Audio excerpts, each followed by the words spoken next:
Mopiyang salam kanyong langon sa Bisaya pa yung buntag sa tanan. Mao ni ang view diri sa Bantac River no, nindot jud kayo. Kay siyempre ang mga RDO nagsabot-sabot man sila nga maligo sila kay siyempre kay holiday man karon.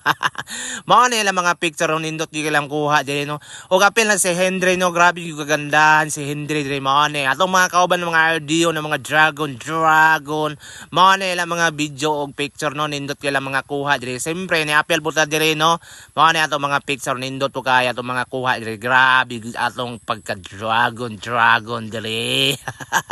Og niuna si Jason diri no, mao ni ang mga kuha ni Jason. Siyempre siya na ni gunit sa atong cellphone. Og mao ni po ning view diri sa Bantac nanawa, nindot jud kayo ang view sa Bantac no. Siyempre mao ni ang mga view diri, nindot jud kayo. Siyempre diri nag 0.5 na po si Jason.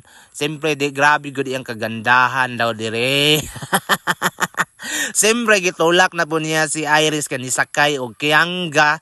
Siyempre itulak niya asa guni sila paadto. Siyempre dire ni sila sa kalubihan. Nindot yung ilang tulak-tulak. Naulingaw yung kayo mga RD o aning mga dragon. Huwag mga na po nila mga picture no. Mga nilang picture. Dire sila nagpicture sa mga salubi.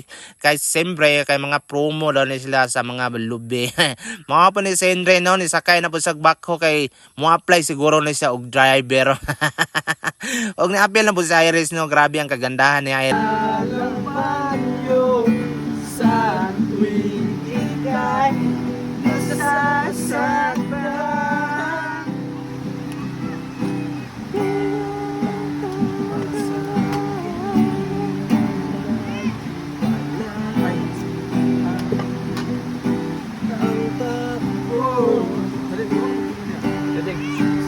Kayo ay may away, pero ang lagi mong kalaban.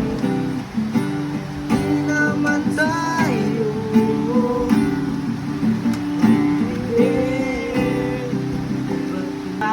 sisan pa, huwag ako gikalimtan mo lang.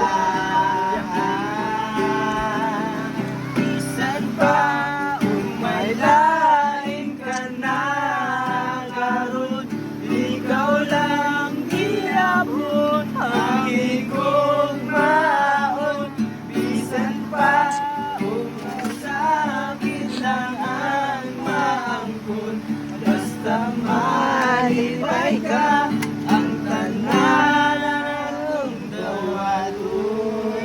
Shot, private. Shot.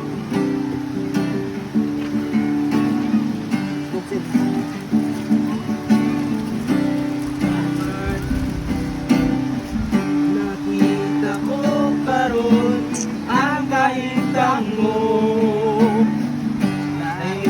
Diyos sa kapahangauban mo. Sa iyang kinilang kagmalipayon mo. Ako aniya ganto nga balikon mo. Kahit na bisan pa may kahit ka na. Ikaw lang diamon ang ikumaon.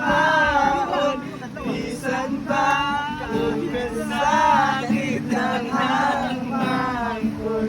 Basta pa